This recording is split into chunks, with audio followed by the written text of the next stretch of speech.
अस्सलाम वालेकुम। अज दे व्लॉग हाज़िर खिदमत। चलो जनाब गलबात शुरू करिए। जनाब उही गलबात किस्सा उही फिर दो शेरां दा जिहड़े बिखरे हुए शेर। मकसद ये आ जिहड़े एक जगह ते रह के कदी एक दूसरे का कंप्रोमाइज़ नहीं किया उन्होंने। मकसद ये आ हाँ ये किसी के हक नूं जिहड़ा ना जतलाउण दी कोशिश नहीं की ते नाजायज़ गल नूं उन्होंने मन्निया नहीं। हाँ जी जनाब, मैं उन्होंने दो एक्टरां की गल कर रहा जिहदा नाम हाजी इकबाल हसन साहब सी ते यूसुफ खान साहब। ये इनका तरीकाकार ही ऐसा रहा वा क्योंकि खान साहब से जोड़े वो समझते सी पता नहीं जोड़ा मैं माप का चेयरमैन भी हाँ, मैं बड़ा वड्डा हीरो हाँ। मकसद ये आ ते मैं जो कवां वो मनना चाहिए। तो हाजी इकबाल हसन साहब जोड़े सी वो भी अपने जगह ते करैक्टर एक्टर एक हीरो सी। मकसद ये और बड़ा आला काम करने वाले भी सी, फिर बहुत ही खड़ाक वाले आदमी सी। मकसद ये इन्हें दा कदी भी जिहड़ा आपस दा ना जिवें कहंदे आ कि मिल बैठना और गपशप कदी भी इन्नी अच्छी नहीं रही। ये फिल्मी हल्के जिहड़े दसदे आ और ये सर्च जिहड़ी है ना मकसद वो कह रही है कि बस ये इन्होंने मखसूस ही कम रखा आपस का कम फिल्मां दियां इनके दरम्यान फिल्मां अगर है भी आ तो फिर फिल्मी हद तक ही रहे आ, लेकिन फिर अगे जाके तो इन्हों की मुखालफत बहुत ज़्यादा वध गई सी। उही जनाब अज का किस्सा मैं तुहानूं यही दसना है वा कि एक वाक़या ऐसा पेश आया कि जिहड़ा बंदा ना सोच भी नहीं सकता कि यार वो बहुत ही खतरनाक वाक़या सी। मकसद ये वाक़या ये होया कि 1900 फिल्म बनी जिहदा नाम सी रेशमा ते शीरा। साहब ने पसंद किया, यूसुफ खान नूं बुलवाया, उन्हें देखा। मकसद ये आ वो तरीकाकार से उन्होंने कि वो कभी भी कहानी नूं पढ़ के देख के मुआवजा उहदा अंदर जिहड़ा कम किदां दा कम करना वो फिर साइन करते सी, एवें साइन नहीं सी करते होंदे। मकसद एवें नहीं भी एं फिल्म पढ़ी तो साइन कर ली। मकसद ये हर बंदा अपना तरीकाकार है ना। कुछ बंदे असूल परस्त होंदे आ कि अपने किरदार तो हट के उन्होंने कोई माड़ा मोटा कोई उसका किरदार दे दो ना, मतलब वो शायद कर नहीं सकते हो रहे होंदे या की चक्कर होंदा। बाहर उन्होंने सिचुएशन देखी, उन्हें इनकार करता। यूसुफ खान साहब कहना जी मैं नहीं ये करनी फिल्म, मैं नहीं कर सकता, लिहाजा मेरे वालों जवाब है। हुण वो जवाब दे के चला गया। मकसद ये आ लेकिन वो हदायत करने ने सोचा भी असी तो काम करना है ना, असी तो लिख के लैके आए, असी इन्ना टाइम ज़ाया किया है। तो उन्होंने नज़र दौड़ाई, उन्होंने हाजी इकबाल हसन साहब जोड़े से जहन च आए भी यार वो क्या बात है, इस रोल दे चो बड़ा अच्छा जचेगा। पहुँच गए, उन्होंने बुलवाया या घर गए या उन्होंने बुलवा लिया। आ गए, उन्हें देखा भी इस तरह ठीक है, उन्हें कहा जी मैनू मंजूर है, तुम अच्छा ही लिखा होएगा, जो किया होएगा। तय हो गई। कुछ दिनों बाद वो शूटिंग सी।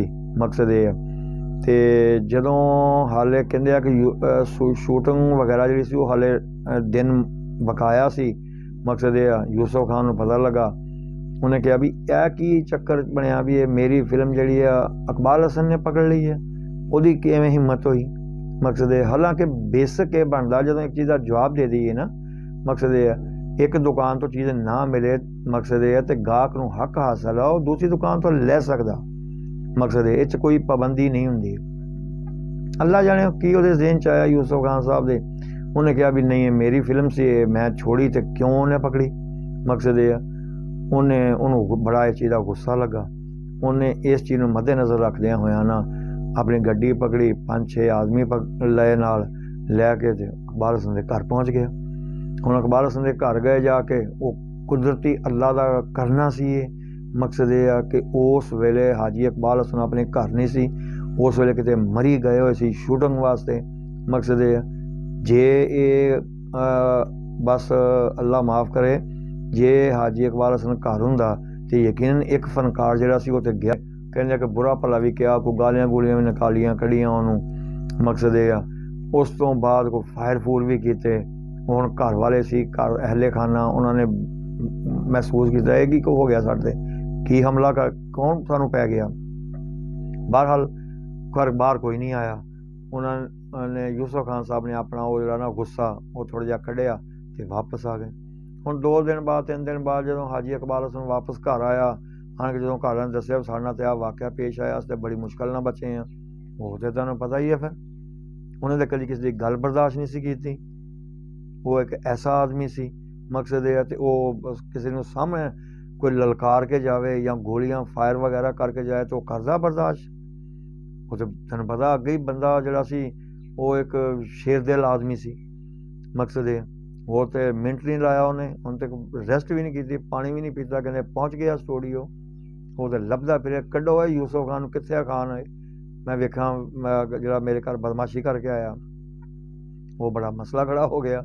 ਉਸ ਵੇਲੇ ਕਹਿੰਦੇ ਕਿ ਸ਼ੂਟਿੰਗ ਚੱਲ ਰਹੀ ਸੀ, ਕੋਈ ਇਲਿਆਸ ਕਸ਼ਮੀਰੀ ਸਾਹਿਬ ਤੇ ਯੂਸਫ ਖਾਨ ਸਾਹਿਬ ਸ਼ੂਟਿੰਗ ਕਰ ਰਹੇ ਸੀ। ਉਹ ਜਦੋਂ ਫਾਇਰ ਫੂਰ ਨਿਕਲੇ, ਯੂਸਫ ਖਾਨ ਤੇ ਪਿੱਛੇ ਚਲਾ ਗਿਆ ਹਾਲ ਕਮਰੇ 'ਚ। ਮਕਸਦ ਇਹ ਆ ਤੇ ਜਿਹੜਾ ਇਲਿਆਸ ਕਸ਼ਮੀਰੀ ਸੀ ਉਹ ਵੀ ਜਿਹੜਾ ਸੀ ਉਹਨੇ ਭਜਵਾਤਾ, ਉਹਨੇ ਕਿਹਾ ਚਲੇ ਜਾ ਚਲੇ ਜਾ ਚਲੇ ਜਾ। ਕੋਈ ਉਹਨੂੰ ਬੁਰਾ ਭਲਾ ਵੀ ਕਿਹਾ ਜੋ ਉਹਦਾ ਜ਼ਿਹਨ 'ਚ ਆਇਆ, ਕਿਉਂਕਿ ਗੁੱਸਾ ਹੀ ਐਸਾ ਸੀ। ਮਕਸਦ ਇਹ ਉਹ ਜਨਾਬ ਇਲਿਆਸ ਕਸ਼ਮੀਰੀ ਜਿਹੜਾ ਸੀ ਉਹ ਸਾਹਮਣੇ ਆਇਆ ਤੇ ਉਹਨੇ ਇਲਿਆਸ ਕਸ਼ਮੀਰੀ ਨੂੰ ਪਕੜ ਲਿਆ। ਮਕਸਦ ਇਹ ਹਾਲਾਂਕਿ ਕਿੱਡਾ ਕੱਦ ਕਾਠ ਸੀ ਇਲਿਆਸ ਕਸ਼ਮੀਰੀ ਦਾ, ਉਹ ਡਰਨ ਵਾਲਾ ਬੰਦਾ ਹੀ ਨਹੀਂ ਸੀ ਇਕਬਾਲ ਹਸਨ, ਉਹ ਇੱਕ ਸ਼ੇਰ ਦੇ ਆਦਮੀ ਸੀ। ਉਹਨੇ ਜਦੋਂ ਦੇਖਿਆ ਉਹਨੂੰ, ਉਹਨੇ ਕਿਹਾ ਭਾਈ ਮੈਂ ਉਹਦੇ ਨਾਲ ਨਹੀਂ ਆ, ਕਹਿੰਦਾ ਤੂੰ ਵੀ ਉਹਦੇ ਨਾਲ ਆ, ਤੂੰ ਹੀ ਸਾਰਾ ਤੁਸੀਂ ਰਲ ਕੇ ਕੰਮ ਕਰਵਾਇਆ। ਉਹ ਬਾਹਰ ਉਹਦੇ ਨਾਲ ਸਮਝਾਉਣ ਨਾ, ਉਹ ਭਾਈ ਨਹੀਂ ਐਸੀ ਕੋਈ ਗੱਲ ਨਹੀਂ ਹੈਗੀ ਯਾਰ, ਮੈਂ ਬਲਵਾਨਾ ਵਾਂ, ਤੁਹਾਨੂੰ ਬਿਠਾਉਂਦੇ ਹਾਂ, ਗੱਪਸ਼ਪ ਕਰਵਾਉਂਦੇ ਹਾਂ। ਬਾਹਰ ਪੂਰਾ ਫਿਲਮੀ ਹਲਕਾ ਆ ਗਿਆ। ਉਹਨਾਂ ਨੇ ਆ ਕੇ ਉਹਨੂੰ ਵੀ ਉਹਨੂੰ ਤੇ ਨਹੀਂ ਸਾਹਮਣੇ ਲਿਆ ਕੇ ਆਇਆ, ਕਿਉਂਕਿ ਸਾਹਮਣੇ ਆ ਜਾਂਦਾ ਤਾਂ ਗੱਲ ਬੜੀ ਖਰਾਬ ਹੋ ਜਾਣੀ ਸੀ। ਉਹਨੂੰ ਠੰਡਾ ਕੀਤਾ। ਜਦੋਂ ਕੂਲ ਡਾਊਨ, ਜਦੋਂ ਉਹ ਜਿਹੜਾ ਸੀ ਨਾ ਉਹਦਾ ਗੁੱਸਾ ਉਹ ਠੰਡਾ ਹੋਇਆ ਨਾ, ਐਸਤਾ ਕਿਤੇ ਅੱਧੇ ਘੰਟੇ ਬਾਅਦ ਮਕਸਦ ਇਹ ਫਿਰ ਉਹਨੂੰ ਸਮਝਾਇਆ ਬਈ ਅਸੀਂ ਯੂਨੀਅਨ ਇਕੱਠੀ ਕਰਦੇ ਹਾਂ, ਅਸੀਂ ਇਹ ਤੁਹਾਡਾ ਫੈਸਲਾ ਕਰਾਂਗੇ, ਜਿਹਦੀ ਜ਼ਿਆਦਤੀ ਹੋਈ ਉਹਨੂੰ ਜ਼ਰੂਰ ਕਵਾਂਗੇ। ਮਕਸਦ ਇਹ ਉਹ ਜਨਾਬ ਉਹ ਇੱਕ ਯੂਨੀਅਨ ਬਣੀ। ਯੂਨੀਅਨ ਦੇ ਵਿੱਚ ਦੋਨਾਂ ਨੂੰ ਬੁਲਵਾਇਆ ਗਿਆ। ਉਹਨੇ ਕਿਹਾ ਜੀ ਮੇਰੀ ਫਿਲਮ ਸੀ ਇਹ। ਮਕਸਦ ਇਹ ਉਹਨੇ ਕਿਹਾ ਵੀ ਮੈਨੂੰ ਤਾਂ ਨਹੀਂ ਪਤਾ ਹੈਗਾ ਕਿਹੜੀ ਫਿਲਮ ਸੀ ਇਹ। ਮਕਸਦ ਇਹ ਮੈਨੂੰ ਤਾਂ ਹਦਾਇਤਕਾਰਾਂ ਨੇ, ਫਿਲਮ ਸਾਜ਼ਾਂ ਨੇ ਪਸੰਦ ਕੀਤਾ, ਮੈਂ ਸਾਈਨ ਕਰਤੀ। ਔਰ ਮੇਰੇ ਘਰ 'ਚ ਫਾਇਰਿੰਗ ਜਿਹੜੀ ਹੋਈ ਆ ਬਾਹਰਲੇ ਹੈ ਤੇ ਜ਼ਿਆਦਤੀ ਸੀ। ਮਕਸਦ ਇਹ ਲੇਕਿਨ ਉਹ ਜਿਹੜੇ ਸੀ ਨਾ ਉਸ ਵੇਲੇ ਜਿਊਰੀ, ਉਸ ਵੇਲੇ ਲੋਕ ਬੈਠੇ ਸੀ, ਉਹਨਾਂ ਨੇ ਸਮਝਾਉਂਦਿਆਂ ਬੁਝਾਉਂਦਿਆਂ ਉਹਨੂੰ ਕਿਹਾ ਯਾਰ ਤੂੰ ਫਿਲਮ ਹੀ ਛੋੜ ਯਾਰ। ਇਕਬਾਲ ਹਸਨ ਨੂੰ ਕਿਹਾ ਕਿ ਫਿਲਮ ਦਾ ਕਿਹੜਾ ਮਸਲਾ ਹੈਗਾ ਜੇ ਉਹ ਇੰਨਾ ਗੁੱਸਾ ਕਰ ਗਿਆ ਫਿਲਮ ਤੋਂ। ਮਕਸਦ ਇਹ ਉਹਨੇ ਕਿਹਾ ਗੱਲ ਫਿਲਮ ਦੀ ਨਹੀਂ ਹੈਗੀ, ਫਿਲਮ ਮੈਂ ਛੋੜਦਾ ਵਾਂ, ਆਹ ਪਈ ਹੈ ਫਿਲਮ ਤੁਹਾਡੀ, ਲੇਕਿਨ ਮੇਰੇ ਨਾਲ ਕੋਈ ਇਸ ਤਰ੍ਹਾਂ ਦਾ ਬਿਹੇਵ ਕਰੇ ਔਰ ਘਰ ਆਣ ਕੇ ਕੋਈ ਫਾਇਰ ਕਰੇ ਜਾਂ ਮੈਨੂੰ ਉਹ ਤੜੀਆਂ ਦੇਵੇ ਤੇ ਮੈਨੂੰ ਕਤਲ ਕਰਨ ਦੀ ਕੋਸ਼ਿਸ਼ ਕਰੇ, ਇਹ ਤਾਂ ਮੈਂ ਕਦੀ ਬਰਦਾਸ਼ਤ ਨਹੀਂ ਕਰੂੰਗਾ। ਉਹਨੇ ਕਿਹਾ ਨਹੀਂ ਐਸੀ ਕੋਈ ਗੱਲ ਨਹੀਂ, ਇਹ ਖਾਨ ਦੀ ਵਾਕਈ ਗਲਤੀ ਹੋਏਗੀ। ਹੁਣ ਬਾਹਰ ਜਿਸ ਤਰ੍ਹਾਂ ਵੀ ਸੀ ਉਹਨਾਂ ਨੇ ਸਮਝਾਇਆ ਬੁਝਾਇਆ ਤੇ ਉਹਨੇ ਠੰਡਾ ਕੀਤਾ। ਠੰਡਾ ਕਰਕੇ ਮਕਸਦ ਇਹ ਉਸ ਮਾਮਲੇ ਨੂੰ ਉਹਨਾਂ ਨੇ ਰਫਾ ਦਫਾ ਕਰਵਾਇਆ। ਰਫਾ ਦਫਾ ਕਰਵਾ ਕੇ ਉਹ ਜਿਹੜਾ ਨਾ ਉਹ ਆਪਣੀ ਸਾਈਡ 'ਤੇ ਚਲਾ ਗਿਆ, ਉਹ ਆਪਣੀ ਸਾਈਡ ਚਲਾ ਗਿਆ। ਮਕਸਦ ਇਹ ਫਿਲਮ ਛੋੜੀ, ਉਹ ਮਾਮਲਾ ਖਤਮ ਹੋ ਗਿਆ। ਲੇਕਿਨ ਉਸ ਤੋਂ ਬਾਅਦ ਕਹਿੰਦੇ ਉਸ ਤੋਂ ਬਾਅਦ ਤੇ ਜਬ ਤੱਕ ਜ਼ਿੰਦਾ ਰਹੇ ਨਾ, ਕਦੀ ਵੀ ਇਹਨਾਂ ਦੀ ਨਾ ਇਹ ਆਮਣੇ ਸਾਹਮਣੇ ਆਏ, ਨਾ ਕਦੀ ਬੈਠੇ, ਨਾ ਕਦੀ ਇਹਨਾਂ ਨੇ ਕੋਈ ਗੱਪਸ਼ਪ ਲਾਈ ਆ। ਕਿਉਂਕਿ ਹਾਜੀ ਇਕਬਾਲ ਸਾਹਿਬ ਦੀ ਫੌਤਗੀ ਤੱਕ ਉਹ ਰੰਜਿਸ਼, ਉਹ ਜਿਹੜਾ ਸੀ ਨਾ ਉਹਨਾਂ ਦਾ ਗੁੱਸਾ ਉਹ ਜ਼ਿਹਨ 'ਚ ਹੀ ਰਿਹਾ। ਕੁਛ ਫਿਲਮੀ ਆਪਣਾ YouTube ਦੇ ਹਲਕੇ ਕਹਿ ਰਹੇ ਜੀ ਨਹੀਂ ਹੁੰਦਾ, ਕੋਈ ਗੁੱਸਾ ਨਹੀਂ ਸੀ, ਕੋਈ ਲੜਾਈ ਨਹੀਂ ਸੀ, ਫਲਾਣ ਨਹੀਂ ਸੀ, ਸਵਾਲ ਹੀ ਨਹੀਂ ਪੈਦਾ ਹੁੰਦਾ। ਮਕਸਦ ਇਹ ਉਹ ਕਦੀ ਵੀ ਦੱਸਦੇ ਆ, ਤੁਸੀਂ ਸਰਚ ਕਰਕੇ ਦੇਖੋ, ਕਦੀ ਵੀ ਉਹ ਜਬ ਤੱਕ ਜ਼ਿੰਦਾ ਰਿਹਾ ਇਹਨਾਂ ਦੀ ਆਪਸ ਕਦੀ ਵੀ ਗੱਪਸ਼ਪ ਨਹੀਂ ਹੋਈ ਦੁਬਾਰਾ। ਬਸ ਇੱਦਾਂ ਹੀ ਰਹੇ ਆ ਵੀ ਜੇ ਕਿਤੇ ਉਹ ਆ ਗਿਆ ਤੇ ਇਹ ਚਲਾ ਗਿਆ, ਇਹ ਚਲਾ ਗਿਆ। ਤੇ ਸਬਸਕ੍ਰਾਈਬ ਕਰ ਲਓ, ਲਾਈਕ ਕਰ ਲਓ, ਸ਼ੇਅਰ ਕਰ ਲਓ। ਮਕਸਦ ਇਹ ਯਾਰ ਕਮੈਂਟਸ ਵੀ ਕਰਿਆ ਕਰੋ, ਦੱਸਿਆ ਵੀ ਕਰੋ ਕਿ ਮੇਰੀ ਇਹ ਕਾਵਿਸ਼ ਕੈਸੀ ਜਾ ਰਹੀ ਆ। ਮਕਸਦ ਇਹ ਠੀਕ ਆ ਜੀ, ਕਿਸੇ ਨਾਲ ਫੇਰ ਹਾਜ਼ਰ ਹੋਵਾਂਗੇ। अस्सलाम वालेकुम।